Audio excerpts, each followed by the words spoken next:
Boa noite, igreja, graça e paz.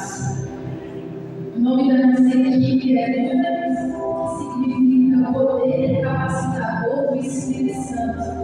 Nossa equipe é formada por mim, Raia, por Raíssa, Vicente, Fabrício, Bruno, também por Alex e Joel. O personagem escolhido por nossa equipe foi David Bennett, que em resumo foi missionário entre os indígenas norte-americanos.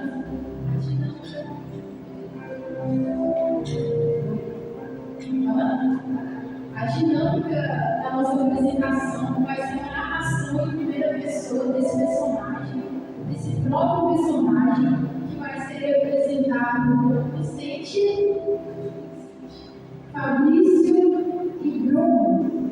Eu peço que vocês prestem bastante atenção na narração desse testemunho, na verdade, e percebam como é necessário confiar em Deus. Amém? Eu sou o Senhor, e fora de mim não há Salvador. Eu anunciei a salvação, eu avisei e fiz ouvir. Ao Senhor pertence a salvação. As Sagradas Escrituras são claras ao mostrar que a salvação não depende do esforço humano, ela vem de Deus e apenas dele. Junto a isso, a Bíblia também fala sobre o dever do cristão em levar a palavra de Deus para todo mundo, pois como ouvirão se não há quem pregue? Essas duas verdades caminham juntas. No entanto, para que isso aconteça de forma harmônica, o mais importante é confiar em Deus, é descansar nele e acreditar de fato que Deus está conduzindo todas as coisas a despeito das nossas fraquezas e limitações.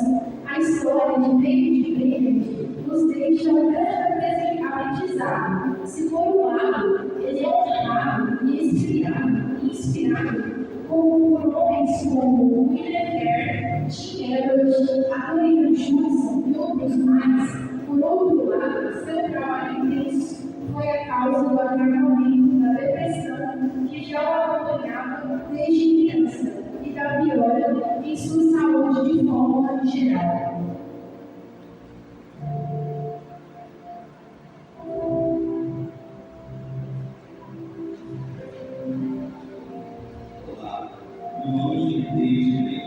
Eu gostaria de compartilhar um pouco da minha história com vocês.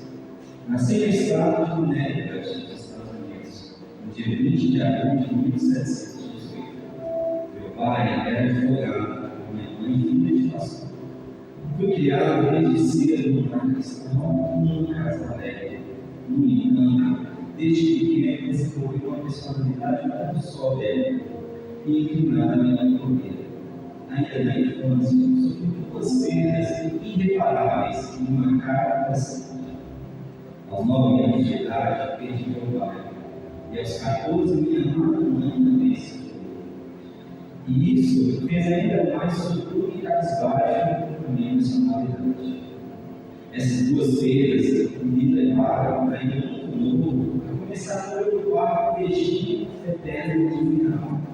E fiquei apavorado diante da ideia da morte.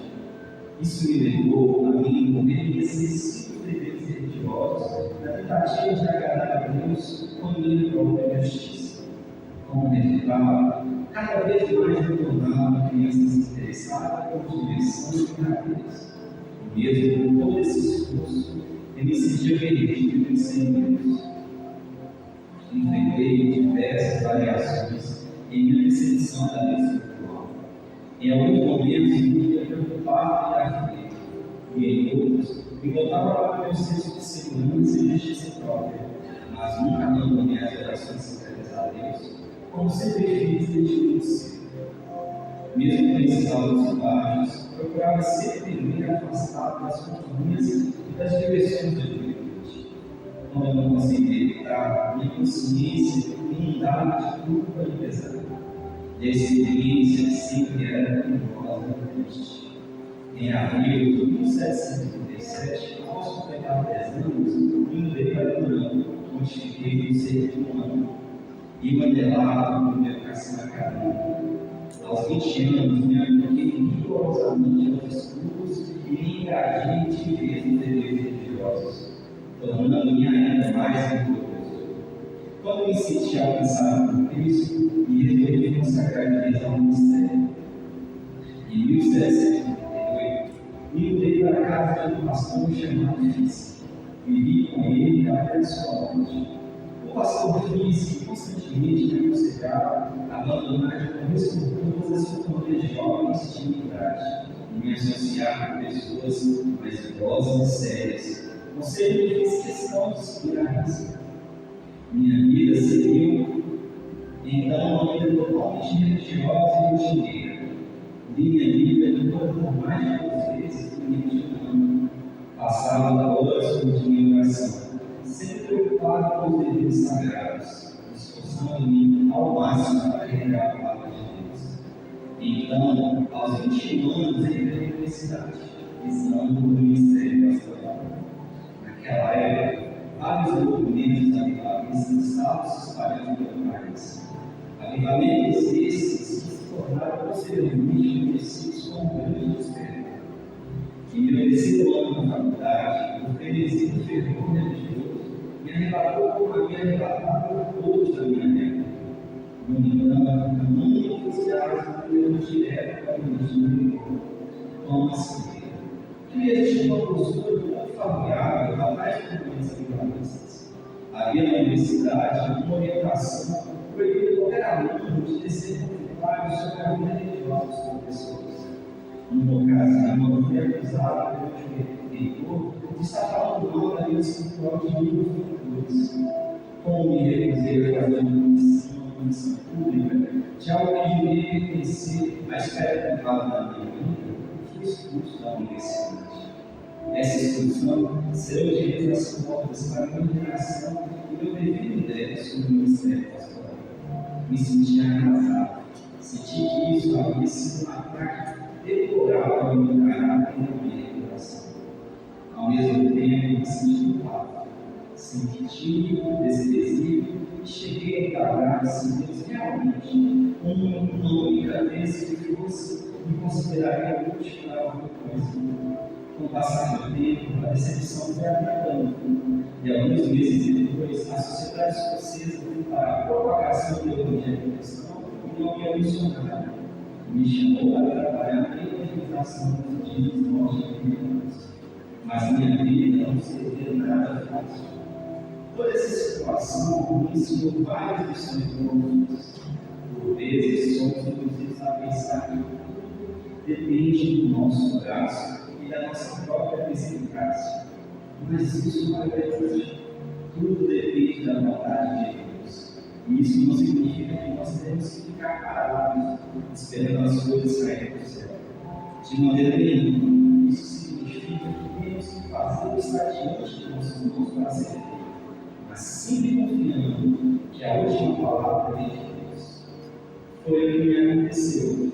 Eu queria muito trabalhar para Deus, queria muito viver de forma perfeita e ansiava voltar onde eu pensava ser o meu lugar. Mas os planos de Deus eram muitos, e minha incapacidade de confiar no que ele estava fazendo só me trouxe frustrações e sofrimento. A lição que fica é: confie em Deus, sempre somos mais felizes ao confiar. A minha família não era uma família, mas vivíamos um certo conforto e tínhamos ótimas relações. No entanto, meu estilo de vida mudou radicalmente quando cheguei até a vida. Para ele, Jesus, eu morava em um deserto solitário e penoso. A cidade mais próxima estava a cerca Minha dieta era composta apenas de um grau de farinha de milho cozido, pão assado e às vezes um pouco de carne. Eu vivia em uma cabana de troncos. Minha cama era um motim de palha sobre algumas tábuas que ficavam um pouco acima do chão, sem qualquer ação. Eu tinha que andar 2 quilômetros a pé diariamente para encontrar meus indígenas. E essa realidade penosa, solitária, me acompanhou durante 4 anos. Tudo isso somou-se a um corpo já debilitado fisicamente e tuberculoso. Como os povos indígenas viviam afastados e distantes uns dos outros, essa distância dificultava cada vez mais meu trabalho. Tudo ao meu redor era um deserto, e isso me lançava uma tempestade de culpa, medo, desânimo e desespero. Como eu enfrentava muitas dificuldades na realização dos trabalhos e não via nenhum resultado, considerava-me ignorante, fraco, impotente e inútil, inadequado para fazer o que tinha que ser. O sentimento que eu tinha era que nunca iria conseguir ter qualquer sucesso entre os indígenas. Isso me levou ao esgotamento e comecei a ansiar pela minha própria morte. Confesso que quando tinha conhecimento de alguém piedoso que havia partido, ficava com inveja, imaginando quando chegaria a minha vez. A depressão escurecia a minha visão, a forma como eu vivia, a forma como eu via o meu trabalho, a forma como eu via a vida. E o mundo ao meu redor estava completamente ofuscado pela minha rebelião. Isso me fazia sentir cansaço da vida. Ainda assim, apesar de todos esses maus sentimentos, segui resistindo e continuei trabalhando fielmente. Pouco tempo depois, construí uma casinha lá do outro lado de mim, e isso me deu mais acesso a eles. Mas, para o lado, o acesso ficou mais fácil. Por outro lado, evidenciou-se outro problema. Comecei a me deparar com uma forte resistência à pregação do Evangelho. Tudo por causa do mau testemunho que alguns cristãos deixaram de Deus. Outros demonstravam resistência porque foram enganados por alguns cristãos e tiveram todas as suas terras roubadas. Outros foram destruídos por causa do ritual que foi levado até eles, justamente pelos homens brancos. Todo esse quadro fez com que parasse sobre mim uma enorme suspeita por parte dos indígenas. Mas ainda assim, com o tempo, o trabalho começou a surgir efeito. Após cerca de um ano desse meu primeiro posto em América, me mudei para um novo posto na Pensilvânia, junto ao rio Delaware. As condições eram ainda piores do que antes. Pouco antes da minha mudança, eu havia recebido um convite para ocupar um pastorado integral de 2 congregações. Era algo que eu desejava antes mesmo da minha execução de direito. Seria muito bom para mim em todos os aspectos. Sobretudo, seria ótimo para a minha saúde física e mental. Mas fui dissuadido de aceitar o convite e decidi permanecer na missão. Hoje, lembrando de tudo, percebo que nem sempre escolher a situação mais difícil significa fazer a vontade de Deus. Existem situações em que o melhor a se fazer é pisar no freio, descansar e se alegrar no coração, para só então, depois de ter recebido ajuda, ter condições de seguir em frente e ajudar os outros. Não conseguimos fazer nada sozinhos, e Deus não nos pede isso. O reino de Deus é um reino amplo e diversificado.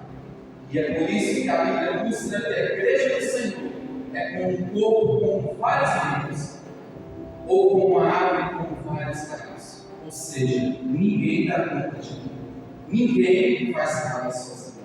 Se você está enfrentando algum tipo de esgotamento e cansaço excessivo, precisa pensar que não é hora. Precisa pensar se não é hora de colocar o pé no freio, reduzir as atividades e recorrer à ajuda de outras pessoas. Tentar carregar muito nas costas é um caminho perigoso que leva a graves consequências.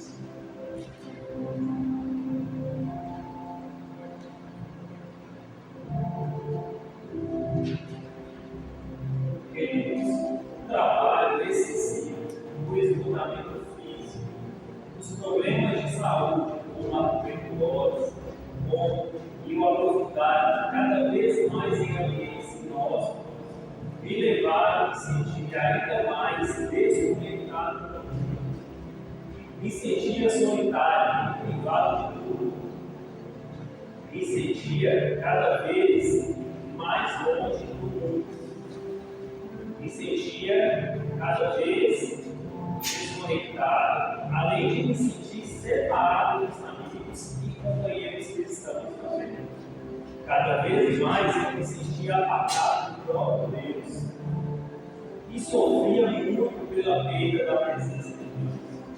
Neste momento, a depressão estendeu suas mãos esqueléticas sobre todas as partes da minha vida, inclusive a minha vida espiritual. O resultado de todo esse quadro não poderia ser diferente. E quando prosseguia sem ver os frutos do meu trabalho específico, fiquei obcecado com a falta de resultados. Imaginava que a falta de resposta era minha culpa. E o que me fez mergulhar ainda mais nas tarefas e na ilusão de que conseguiria afastar a culpa que eu sentia. Estava tão obcecado que não queria perder um momento sequer. Meu desejo era consumir minha vida inteira ao serviço de Deus. Não queria nem dormir, para que tivesse mais tempo no trabalho e nos estudos e na oração. Me sentia tão culpado que, às vezes, para tentar me redimir, houve ocasiões em que eu pregar e sentado, de tão fraco, de tão doente, sem forças que eu estava. Queria preencher cada instante da minha vida com trabalho para Deus e não conseguia enxergar nenhum outro motivo para viver. Mas houve momentos em que eu percebi a boa mão de Deus conduzindo as coisas, apesar de toda a depressão, o Senhor me agraciou com alguns acontecimentos importantes durante o tempo que eu passei naquela região. Ainda que as leis do conectante excluíssem qualquer esperança de ordenação, em Nova York a situação era diferente e isso me possibilitou a tão sonhada ordenação. Fiquei tão satisfeito com a grandeza do cargo que na véspera da minha cerimônia mal conseguia dormir. Para acrescentar minha alegria, Tatame, o meu intérprete de longas datas, se converteu. No início, ele mostrou muito resistente.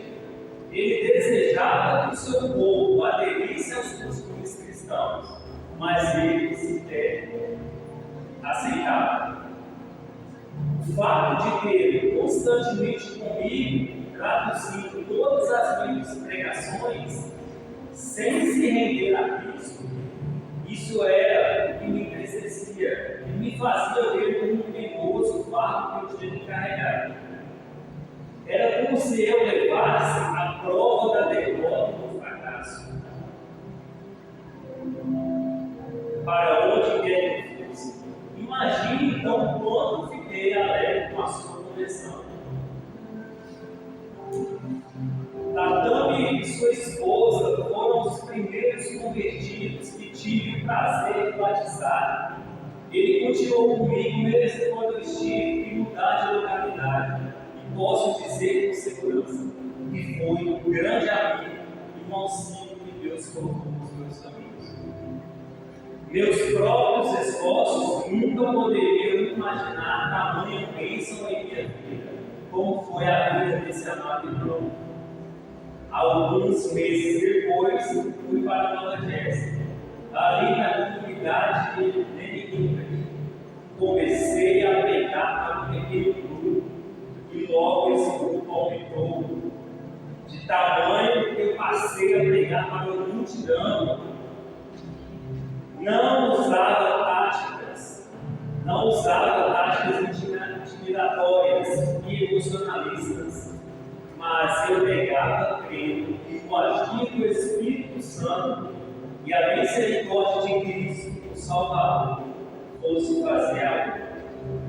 Jovens, idosos, pessoas de todos os tipos ouviam a pregação.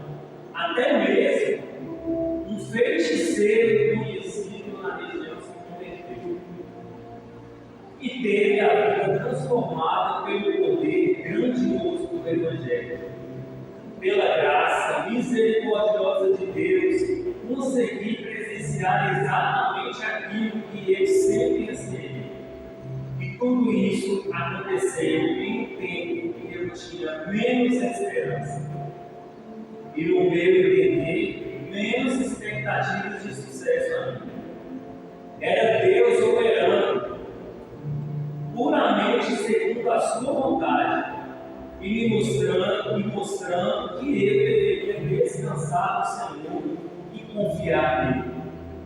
Menos de um mês depois, batizei 25 novos convertidos, e quando deixei a região, havia 85 membros batizados.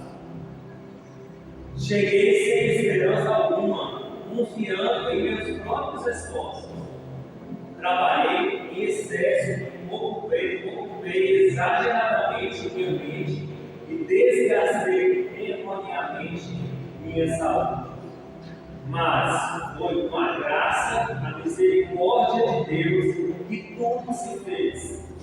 Parti dali, deixando uma pequena igreja formada para a honra e glória do Senhor. Amém.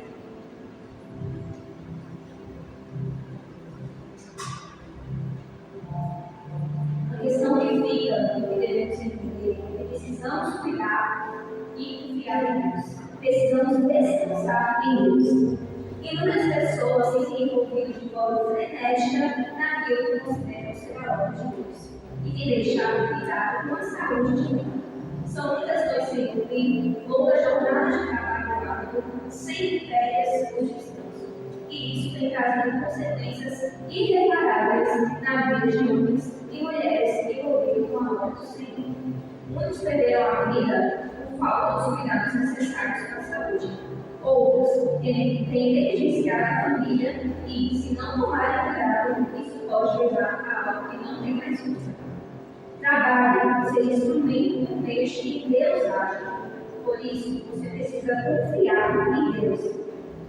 Nós devemos entender que Ele é um instrumento, nós somos instrumento do meio que Deus age. O apóstolo Pedro deixou um ótimo conselho quando ele disse para lançarmos sobre Cristo todas as nossas ansiedades, porque Ele cuida de nós. E essa é a grande verdade. Lance tudo sobre Cristo, confie em Cristo, descanse em Cristo. Tenha tempo para você, tenha tempo para a sua família. Faça as coisas segundo a vontade de Deus. Preocupe-se em ser fiel a Deus e os resultados são com Ele. Como disse o apóstolo Paulo, portanto, teus amados irmãos, sejam firmes, inabaláveis e sejam abundantes na obra do Senhor, sabendo que o Senhor o trabalho de vocês não é em vão. Que possamos encontrar as soluções em Deus.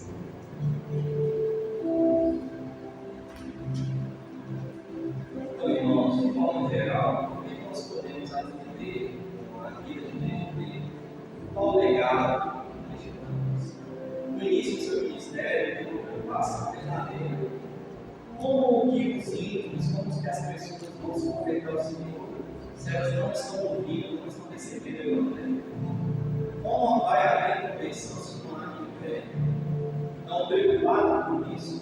propõe áreas indígenas. E, um fato importante que diferente do Brasil, os indígenas mostram que ele é um povo guerreiro. Ou seja, essa evangelização que esse povo faz é oferecida no Espírito Santo. Mas ainda assim ele se entrega a esse propósito. E nós aprendemos com ele que muitas vezes ele é acreditado pelo sucesso de sua pregação, que as conversões ou não dependiam unicamente das suas qualificações. Ele acreditava que se porventura não havia conversões durante os seus sermões, era porque a sua oratória não estava da melhor maneira, ele estava usando o seu poder de argumentação melhor. Ele não detinha conhecimento da razão. E em meio ele se dedicava, se esforçava a esse propósito, e não havia depois, ele começa a se entristecer. O sentimento de fracasso começa a dar conta. Então, só na frente, quando ele entende que o sucesso, que a conversão, que o agir não é pela força, mas sim pelo agir de Deus, é que ele começa a ter as conversões, ele começa a entender que nós não estamos assim. Mas o germinar, ele vem do Senhor. E um ensinamento importante que nós vemos na caminhada do fé é que nossa vida com Cristo não é baseada em intensidade, mas sim em constância. Porque uma corrida, se a gente dá aquele pico no início, a gente se cansa e para. Mas o mais importante é ser constante, caminhar todo o caminho e alcançar o resultado. Então, esse é o maior ensinamento que fica a gente. Primeiro, eu entregue. Desde entregue, eu vou continuar ele continua tanto do seu crescimento em si, mas principalmente em função da cobertura do seu. Mas mesmo assim, desde uma vida muito jovem, órfão de pai e mãe, ele se propôs a entregar a sua vida, buscar propósito nessa busca por evangelizar. Então, ele uma vida integralmente entregue ao Senhor. Então, é um exemplo para a gente que hoje, com meios, onde a gente já conta meus filhos, já temos meios, onde temos meios, como é que a gente faz a como é o maior aprendizado legado desde o pai. E então, o versículo da dos pais, ele corrobora e encontra algo testemunho dele grego. Portanto, meus irmãos, sede firmes e constantes, sempre abundantes na obra do Senhor, sabendo que o vosso trabalho não é em vão. Temos que trabalhar na obra, entendendo que não é por mérito, graça. Se nós estamos onde Deus nos chamou para estarmos em nossa salvação, lembrando que toda obra que a gente faz na igreja, nosso Deus é galardoador. Então, a nossa recompensa é a luz.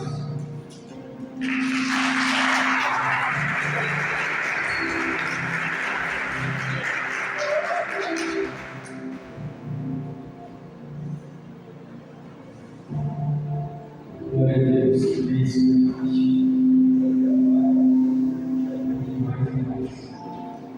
Assim, eu também fazendo tudo, né? Sabia, desde logo nascer vocês, estudar, e mexer com seus fundamentos.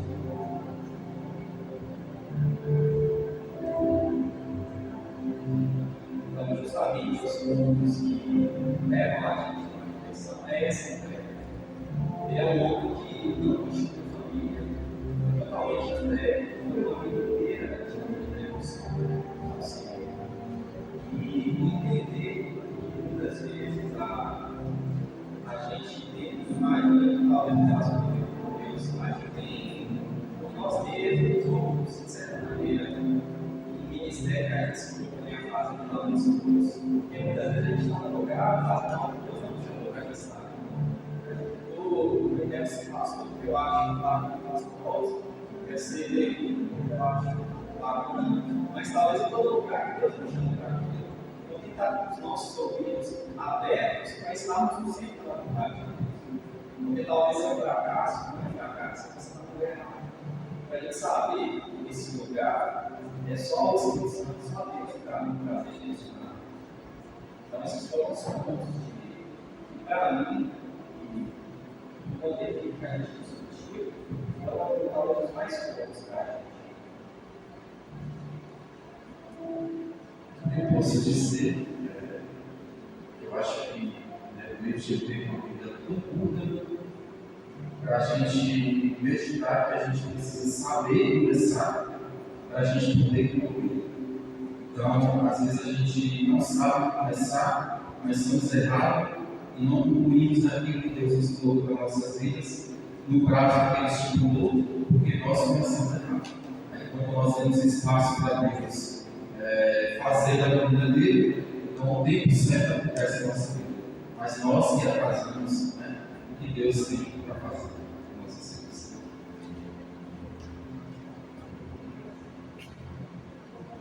O que mais me chamou a atenção foi que, mesmo com a sua depressão, com a sua vivência enquanto emocional, ele focava nas suas próprias forças, ele achava que as coisas não estavam indo bem pelas suas próprias forças, por algo que ele não fez bem, então ele se depreciava bastante. E ele entendeu que não eram as suas próprias forças, e sim por Deus. Quando ele entendeu isso, ele conseguia ter ações, converter os indígenas, ele conseguiu sair do meio indígena com uma igreja formada. Então, quando ele entende, quando nós entendemos que não é por nossa própria força, sim pela graça de Deus, a gente consegue alcançar aquilo que Deus tem para a gente.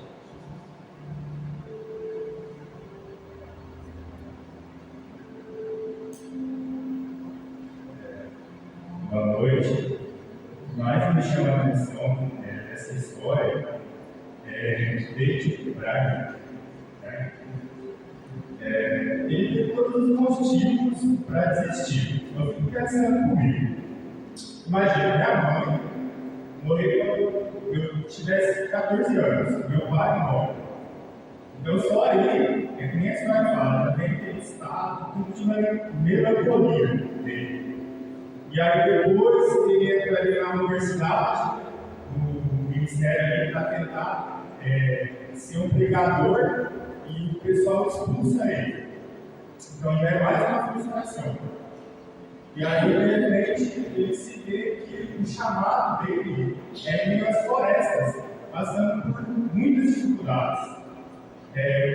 Por exemplo, eu li um trecho lá na história que fala que ele tinha que caminhar de 15 a 20 quilômetros para buscar pão. E muitas vezes, quando ele iria comer, ele já estava mofado com pão.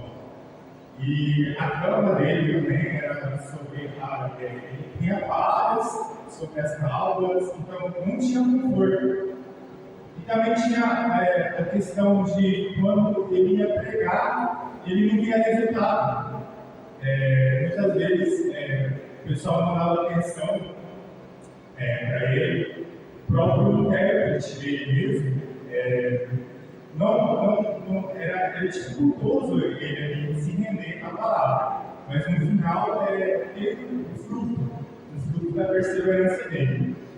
E aí eu acho que a gente também tem que ser dessa forma, porque por mais frustrações que a gente tenha, Deus está conosco e a gente vai superar, é só perseverar e honrar a Cristo e focar na palavra ali, porque o valor de uma alma é muito valioso. Então não se compara aos sofrimentos que a gente pode vir a ter nessa vida. É isso. Boa noite. Então, o que me chamou a atenção na história dele foi assim, que o mesmo personagem de jovem, de 27 anos, está decidindo, está pegou a floresta, para falar de Deus, para tudo, muitas vezes na pegada, é surreal. Que amor é esse, né? O cara que amou a sua vida, sua juventude, para poder ir na mata, para falar de Deus com pessoas que não falavam mais com dinheiro. Então, assim, isso nos faz refletir sobre propósito, sobre entrega, sobre nossa fé. Então, assim, me impactou de uma forma muito grande, porque o mesmo personagem que me fez, sabe, queimar meu coração no sentido de propósito, de entrega, foi o mesmo personagem que me respondeu algumas aflições que eu estava vivendo. Quando eu entrei naquilo, só vontade de abraçar tudo, de jejuar, mais do que eu aguentava, de sair fazendo vídeo de internet, alguns para pregação. Eu falei, cara, estava fazendo mal. E o mesmo personagem que me apresentou essa questão de entrega, de entrar na floresta, o mesmo personagem falou assim: calma, não é assim que faz, não é pelo seu braço, não é sobre a sua entrega, é sobre a sua exposição para Deus, mas é sobre mim, é sobre a graça. Então, não é o momento que você quer, não é fazer o que você precisa fazer, não é melhor fazer o seu braço, mas sim pela obra de Deus, pelo tempo de Deus, Então, assim, foi algo que foi um personagem que marcou bastante. É isso. Boa noite, mais uma vez. Particularmente, duas coisas. Desde o início que a gente começou a pesquisar sobre ele, que chamou muito a minha atenção. E eu acredito que vai ser algo que eu vou guardar assim, para o resto da vida como um aprendizado mesmo.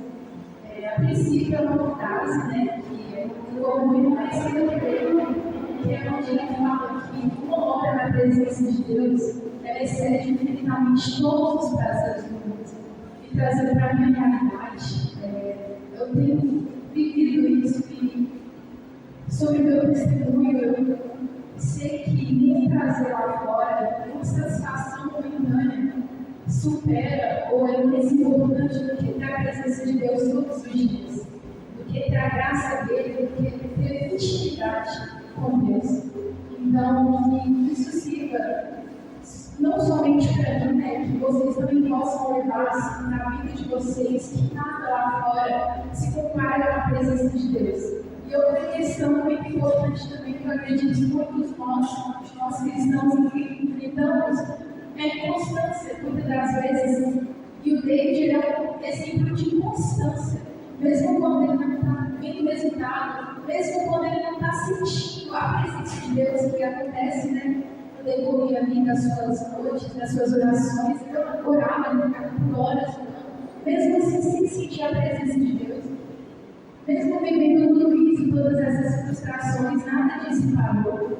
Ele, nada disso tirou a fé que ele tinha na graça do Senhor e na abundância que Deus ia fazer através dele. Levando ele para ser um canal de Cristo, do Evangelho no meio dos indígenas. Então, que também sirva de exemplo para a gente que a gente seja constante. Mesmo quando a gente não estiver sentindo da maneira que gostaríamos, mesmo quando a gente não estiver tendo a resposta de Deus, é importante a gente continuar a entender que a presença dele se faz em nós, geralmente. O Espírito Santo de Deus habita em nós, ele está sempre com a gente. E não são as frustrações, não são esses momentos que a gente entende que ele não está ouvindo, né, que vão afastar ele. A gente está aqui e ele não vai se atornar. Então, é outra questão que a gente tem que levar no meio. Constância. E entender que nada supera a presença de Deus. Nenhum prazer, nem outra coisa, nem outra pessoa. Só ele.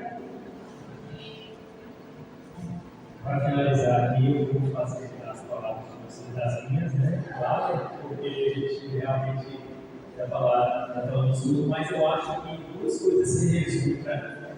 É a fé, né? E essa questão realmente de acreditar que as coisas vão acontecer desde que a gente esteja nos caminhos e nos princípios corretos, né? A fé por quê? Porque a gente acreditar em algo que a gente não sabe o que vai acontecer, mas vai acontecer, né? É pela graça de Deus.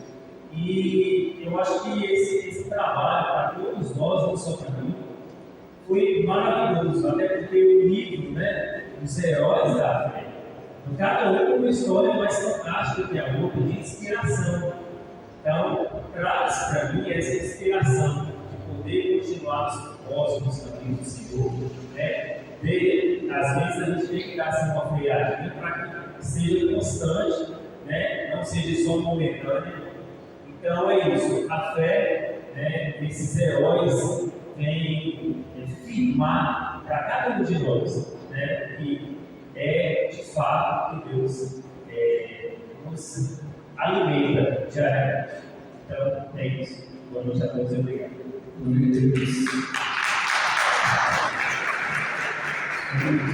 Uma observação, né? Sentindo glorify a nação voltada, a nação pode começar falando assunto glorify a gente. Maravilhoso. Para quem sabe, glorify tem nações assim, maravilhoso. Também querer colocar uma palavra de meio para não ouvir mais coisa assim, Queridos, uma coisa que fica muito notória nesse trabalho, que a gente percebe, é que grandes homens de Deus passaram por crises emocionais gritantes, né? Depressão, mal do século, mas a depressão não paralisou eles. Covid, Martin Luther King, Carlos Escuro, muitos homens que passaram por problemas emocionais. E a hora que eu disse que nós precisamos ser santificados no corpo, na alma e no espírito, então é algo que nós precisamos ter no nosso coração, nós precisamos cuidar da parte espiritual, da mesma forma que nós precisamos cuidar do tempo do Espírito Santo, que é o nosso corpo, mas sobretudo também devemos cuidar da nação. Então, Deus ele quer usar você tremendamente bem. Então, quanto mais você se cuida, mais é a tua habilidade de Deus te usar pelo mundo que nós vamos receber. Amém? Vamos colocar mais uma vez. Queria agradecer aqui mais uma vez por estar sócio e agradecer mais uma vez todos os grupos, né? Cada grupo a gente discutiu um grupo, no coração, cada ano, né? Super, só aumentando tudo cada ano, a gente aprende esse momento de apresentação do trabalho, também a gente deleita, a gente aprende mais, né? E sai daqui pensando assim, aquela coisa do corpo, então, maravilhoso. Aqui vamos. Passou por ele lá vindo todas essas testemunhas, verificando essa testemunha, só que a gente não se esconder. Na verdade, quando a gente tivesse aqui, eu acho que todos esses lugares devem ter sido da segunda geração. A maior característica disso é a segunda geração. Isso é princípio, colocar em prática. E quando eu passo a palavra, eu vejo todo isso, a gente tem agora a gente já está em prática. Isso é uma coisa assim, muito forte. Muitos evangelistas, muitos pastores, muitos mestres,